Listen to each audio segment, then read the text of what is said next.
बिस्मिल्लाहिर्रहमानिर्रहीम नहमदुहु व नुसल्ली व नुसल्लिमु अला रसूलिहिल करीम।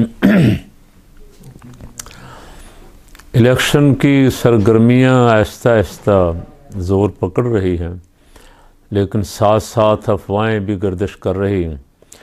काजी फ़ायज़ ईसा साहब ने तो कहा था ये पत्थर पे लकीर है, लेकिन अब जो हालात नज़र आ रहे हैं और इलेक्शन कमीशन जिस तरह बेईमानी कर रहा है, कभी इस तरफ से कभी इधर से कभी उधर से कोशिश करता है कि किसी तरह इलेक्शन से जान छूट जाए, उससे शकूक व शुबहात रोज़ बरोज़ बढ़ रहे हैं। और मौलाना फजलुर रहमान साहब जिस तरह के मुतालबात कर रहे हैं इलेक्शन रोकने के लिए, और नून लीग वाले जो कुछ हरकतें कर रहे हैं, उससे अंदाज़ा होता है कि लाइन यही है कि इलेक्शन मुलतवी करवाए जाएंगे। काजी फ़ायज़ ईसा साहब क्या कर रहे हैं? काजी फ़ायज़ ईसा साहब को बच्चा बच्चा पहचान चुका है। काजी फ़ायज़ ईसा साहब काश वो काजी बनते।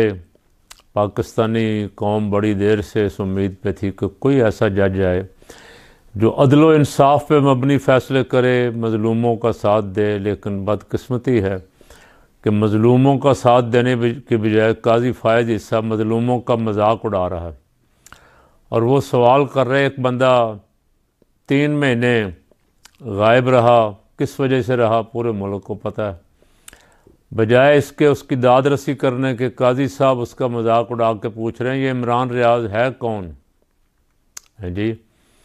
तो कैसे हम उम्मीद लगा के बैठें कि ये जो जुल्म हो रहा है, ये जो लापता अफराद हैं, ये जो उनकी कोई दाद रसी कहीं होगी। मैं किसी के हक़ में नहीं हूँ, आज सिर्फ ये चाहता हूँ कि जो भी मुल्क दुश्मन सरगर्मियों में मुलव्वस है उसे पकड़ें और अदालत में पेश करें ताकि किसी पे इल्ज़ाम ना आए। तो काजी साहब के फैसलों से, काजी साहब के बनाए हुए बेंचों से लोग पहले ही बता देते हैं कि फ़ैसला क्या आएगा। ये कैसी अदालत? करोड़ों अरबों खरबों रुपया आवाम का इस पर खर्च हो रहा है। काजी साहब क्या करेंगे? काजी साहब इधर आ रहे हैं, काजी साहब छुट्टियों पे जा रहे हैं, काजी साहब बेंच बना रहे हैं, मर्ज़ी के जजेस लगा रहे हैं, और जो मर्ज़ी के ख़िलाफ़ हैं उनको बेंचों से बाहर निकाल के बिठा रहे हैं। बहरहाल अल्लाह करे खैर वफ़ियत हो, इलेक्शन खैर वफ़ियत के साथ हो जाए और कोई ऐसा मर्द मुजाहिद आए जो एक दफ़ा एहतिसाब करे, कड़ा एहतिसाब करे। जिसने मुल्क को नुकसान पहुँचाया, खा वो जज था या कोई सियासतदान था या कोई प्राइम मिनिस्टर था या मिनिस्टर था, उनका सबका बिला इम्तियाज़ एहतिसाब करे। अब मैं आज चंद इब्तदाई बातों के बाद वोटरों से मुखातिब हूँ। बहुत सारे वोटर धोखा खाते हैं, हर दफ़ा धोखा खाते हैं। बड़ी गाड़ियाँ, लैंड क्रूज़र गाड़ियाँ, बिरयानी की देगें और कीमे वाले नान और कश्मीरी चाय, उससे धोखा खाते हैं। अब मैं अपने वोटरों से खुसूसन हल्का 128 और 156 और पूरे मुल्क के वोटरों से मुखातिब हूँ कि इस दफ़ा आपका इम्तिहान है। रोते आप सारा साल हैं, 5 साल रोते हैं, लेकिन जब इलेक्शन का मौका आता है तो उस वक्त काश आप कभी सोच लिया करें कि हम किन लोगों की वजह से रोते हैं। आवाम की चीखें निकाली इन्होंने महंगाई कर कर के, कोई शय नहीं छोड़ी। अब आप देख लें कि दिसंबर का महीना एंड हो गया, जनवरी चढ़ गया, लोड शेडिंग हो रही। कभी सुना था? सख्त सर्दियों में लोड शेडिंग हो रही जब बिजली की खपत बहुत कम रह जाती है। गैस नहीं आ रहा, गैस की कीमतें बढ़ गई तो 200% कीमतों में इजाफा हो गया, लेकिन गैस घरों में नहीं आ रहा, घरों वाले परेशान हैं। तो इसके कसूरवार साहब हम खुद हैं। वोटरों से अर्ज़ कर रहा हूँ, मैं भी आपके साथ हूँ, आप भी सारे। काश हम जब वक्त आता है तो सही फ़ैसला करें। और वो सही फ़ैसला क्या है? सही फ़ैसला ये है कि यहाँ रसूलुल्लाह सल्लल्लाहु अलैहि वसल्लम का दीन नाफिज होगा तो सारी मुश्किलें आसान हो जाएंगी। हमारी जितनी भी मुश्किलें हैं, परेशानियां हैं, इलाज उनका निज़ाम मुस्तफ़ा है सल्लल्लाहु अलैहि वसल्लम। और निज़ाम मुस्तफ़ा कौन लाएगा? निज़ाम मुस्तफ़ा वो लाएंगे जिनकी अपनी ज़िंदगियों पे पहले निज़ाम मुस्तफ़ा नाफिज है, अपने जिस्मों पे नाफिज है, अपनी ज़िंदगियाँ हज़ूर के निज़ाम पे कुर्बान हैं और रसूल पाक सल्लल्लाहु अलैहि वसल्लम की सुन्नत पे कारबंद हैं, वो लाएंगे निज़ाम मुस्तफ़ा। अगर हम निज़ाम मुस्तफ़ा सल्लल्लाहु अलैहि वसल्लम की उम्मीद लगा के बैठें कि ये चोर, डाकू, लुटेरे, धोखाबाज जो इलेक्शन में भी फ्रॉड करना चाहते हैं, ये लाएंगे कोई ऐसा निज़ाम जिसमें अवाम का भला हो, तो ये सवाल पैदा ही नहीं होता। आप भूल जाएं इसको, इसका सवाल ही पैदा नहीं होता कि कभी ये ऐसे लोग जो मुल्क दुश्मन सरगर्मियों में मुलव्वस। अक्सर लोग सवाल करते हैं, मौलाना साहब आप नमाज़ पढ़ाते बड़े अच्छे लगते हैं, बयान करते बड़े अच्छे लगते हैं, लेकिन आप सियासत में क्यों आ गए? तो साहब मुझे तो सवाल होगा क़यामत वाले दिन कि भाई तुमने ये जो जुल्म का निज़ाम था, यहूद व नसारा का जो निज़ाम था, इसके ख़िलाफ़ कभी आवाज़ उठाई, कभी अमली जद्दोजहद की? मैं तो अपना जवाब तैयार कर रहा हूँ। मुझे पता है क्या होगा, इंतखाबात में क्या फ़ैसला देंगे लोग, क्या करेंगे, और जो साजिशें करने वाले हैं, जो लिस्टें बना के बैठे, वो क्या करेंगे, ये सब पता है।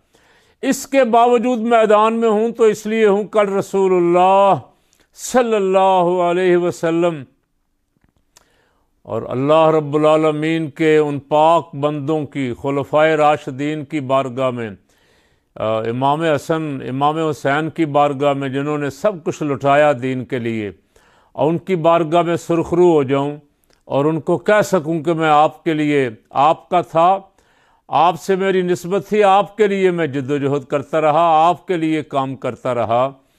और सवाल तो होगा, मुझे भी होगा, आपको भी होगा।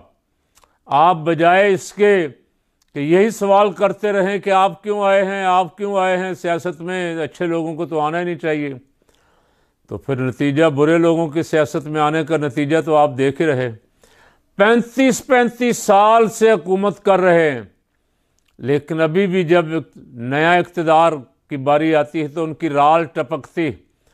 अब वो बेचारे बर्दाश्त नहीं करते कि कोई और मुल्क में आ जाए, कोई नया आदमी आ जाए, कोई नई पार्टी आ जाए, कोई पढ़े लिखे नौजवान आ जाएं, कोई वो लोग आ जाएं जो रसूलुल्लाह सल्लल्लाहु अलैहि वसल्लम के दीन से मुखलिस हैं, जो पाकिस्तान के वफ़ादार हैं, जो अफवाज पाकिस्तान के साथ हर मुश्किल वक्त में खड़े होने वाले हैं, वो आ जाएं, ये सवाल ही पैदा नहीं होता। वो बर्दाश्त ही नहीं करते, वो कहते हैं ये मेरा बेटा आ गया, मैं बीमार हूँ, बेटा भी तैयार है, लेकिन अगर किसी को बेटा काबिल कबूल नहीं है तो मैं भी हाजिर हूँ, मैं फिर प्राइम मिनिस्टर बन सकता हूँ।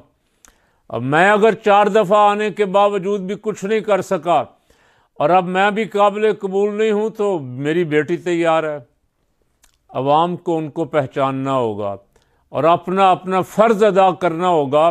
हमारा फ़र्ज़ यह है कि हम हक़ के लिए निकलें और अपना वोट भी हक़ के लिए दें। आप अपने हलके में उम्मीदवार देख लें, 2, 4, 5, 10 देख लें, इनमें से हक़ के लिए कौन सा बंदा खड़ा हुआ, अवाम में से कौन सा है, इलाके का कौन सा आदमी है, और लाड़काने का बेड़ा गर्क करने के बावजूद लाहौर में आके अब वोट मांगने वाला कौन है। और सारा ख़ानदान लंदन, महल्लात लंदन, बच्चे बच्चियां लंदन, इलाज लंदन, और यहाँ वोट मांग के इक़्तिदार में आने का ख्वाब देखने वाला कौन है, ये आप फैसला करेंगे। आपको अल्लाह ने एक मौका दिया है, फिर ये अब आपका हक़ है कि आप इंसाफ का फ़ैसला करें। तो मेरी आज की गुजारिश यही है कि अल्लाह करे हम इंसाफ पे मबनी और वो फ़ैसला करें जिससे पाकिस्तान जिस मकसद के लिए बनाया गया था, रसूलुल्लाह सल्लल्लाहु अलैहि वसल्लम के दीन के लिए, पाकिस्तान का मतलब क्या, ला इलाहा इल्लल्लाह, और दस्तूर रियासत क्या होगा, मुहम्मदुर रसूलुल्लाह, जिस मकसद के लिए पाकिस्तान बना था, अब हम अवाम उसकी तरफ पलट आएँ, लौट आएँ। सारे निज़ाम हमने आज़मा लिए, अगर एक दफ़ा हमने फ़ैसला दे दिया रसूलुल्लाह के दीन के हक़ में,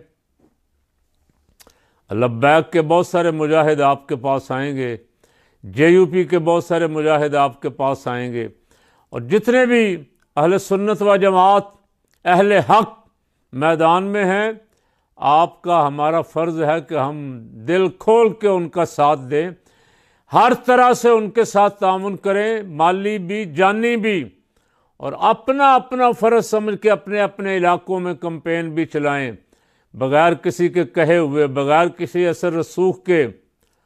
मेरे लिए नहीं, साद हुसैन रज़वी के लिए नहीं, आप ये सोच के कि हम अल्लाह और उसके रसूल के लिए कर रहे हैं बस, और वो सबसे बेहतर अजर देने वाले हैं, और वहाँ अजर ज़ाय नहीं होता।